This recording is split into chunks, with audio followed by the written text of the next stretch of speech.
What's up, y'all? So today here we got the Palmetto State Armory GF3. This is the AKP model.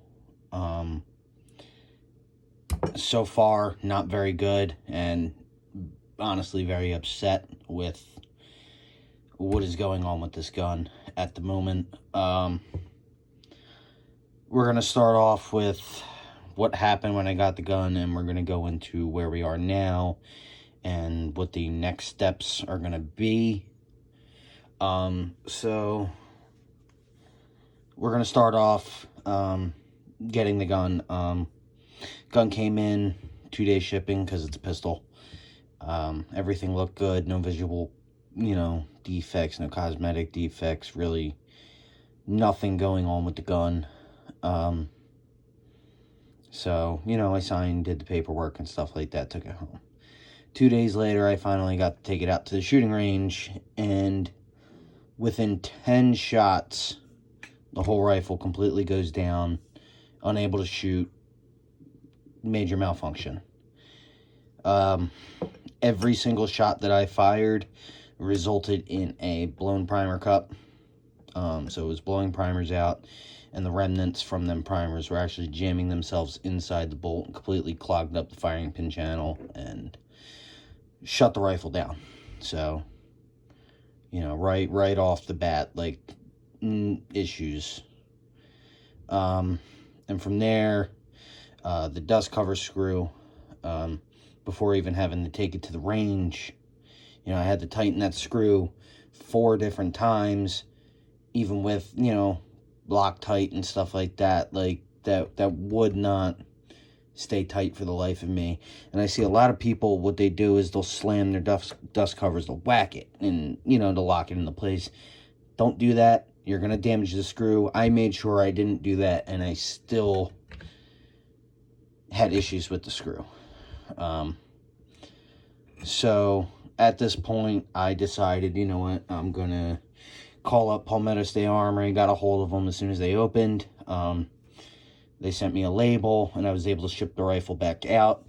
I mentioned the issues that I was having with it blowing primers out consistently, and the dust cover screw was giving me issues to the point where, they might want to check the threads, and it might be, on the verge of stripping out.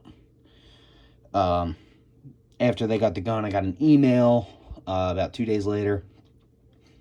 They stated that the firing pin channel, or not the firing pin channel, the firing pin hole on the bolt was actually oversized, which would, make sense on why it was blowing out primers. And, they fixed that. They sent the rifle back out. It's got a new bolt in it now. So I got the rifle back. They did absolutely nothing to the screw. They threw some of that magical goop that they have laying around there and just slapped it on there and called it a day. And the bolt, like I said, they did change it. But, when I got the rifle back, I wasn't able to go shoot it right away because I had to fix the dust cover here. Let's see so you guys can see that. I had to change it from an M5 to a M6. I believe it's an M5 standard thread from factory, but I had to put an M6 in. I had to mill out the counter bore of that to fit the head of the M6, and the way I had to retap it. The screw from factory doesn't actually go all the way down to the edge of the dust cover. So with what I did, I was actually able to get the threads to engage all the way down to the very end of the dust cover. So this is a lot more secure than how it comes from factory. I'd honestly do it again just because of how secure it is. And you can't really adjust it back and forth with the way it is. But a little workaround is just get some rubber or some foam to put here to give constant pressure up. That way, you're not going to induce any rocking, and it's going to stay flat consistently. So you're not going to lose zero. For the old dust cover screw, though, I can't say the same, that you're not going to lose zero, because I had a lot of issues with that dust cover. So I wish it was a 2-screw design, but it is what it is. That's just how it came. I can't really do anything about that. So they didn't do anything to that. They changed the bolt out, and from them changing the bolt out, they they re-etched the serial numbers of the gun into it. But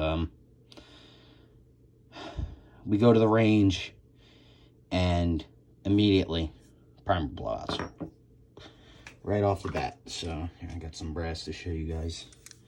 Let's see, try and focus for you guys here. So that's pretty nasty. And then this one here, that one's not very pretty either. And then complete blowout on that one. So right off the bat, we're having issues with primer blowouts. So consistent, either on the verge or blown out primers. Again, I was able to get about 150 through the gun at that time. The rifle never went down completely, but we did have a few full punctures and a lot of borderline. So that's not good, considering just getting the rifle back. Let's see. So I got about 150 throw it, but around the 100 round mark, I had cycling issues to where the bolt would literally only come back to here and would jam up on the next round. Like, the gun would not fully cycle. I'm not sure why. I honestly couldn't tell you, but we stopped fully cycling around the 100 round mark, and then it was basically just a bolt action gun past that point. Around that time, or not around that time, so after that, took it home, started from square one. So basically avoided my warranty here, as I would understand it would be quote-unquote voiding my warranty, even though I asked them to fix it and they didn't fix it. But to kind of smooth out the action, I did wind up doing some work to the hammer. I'm not sure why companies are still doing a jagged edge on the hammer. I've never understood it, but I rounded it out.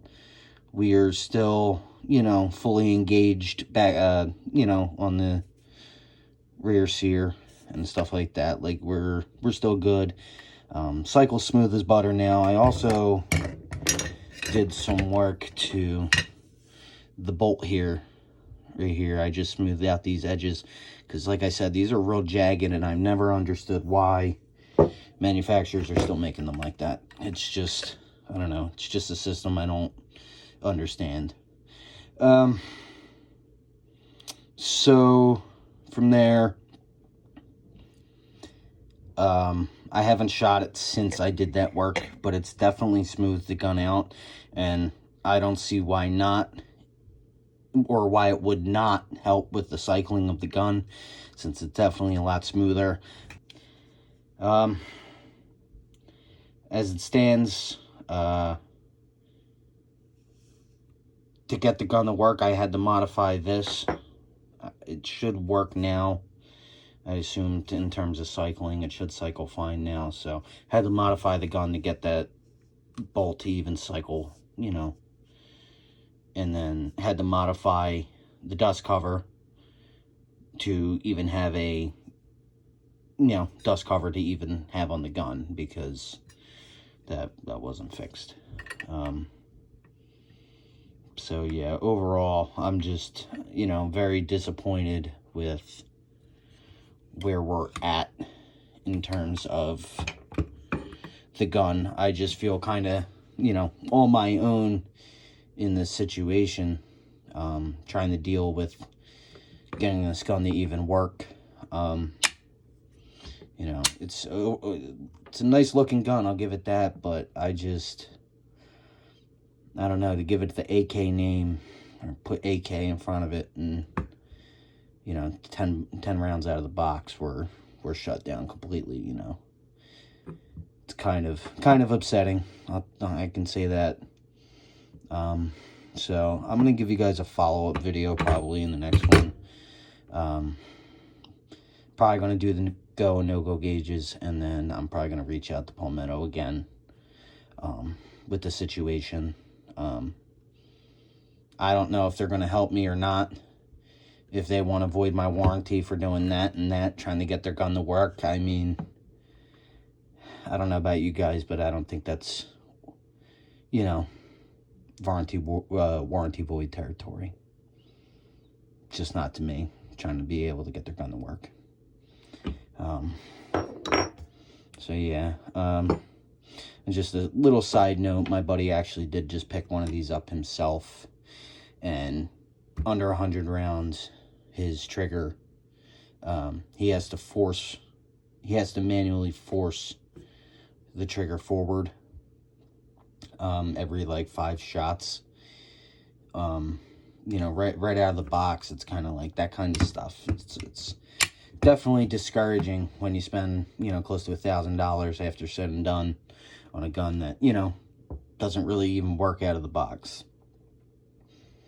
So I'm hoping that Palmetto will work with me in this situation and try to make this right. But like I said, I kind of feel on my own trying to get this to work.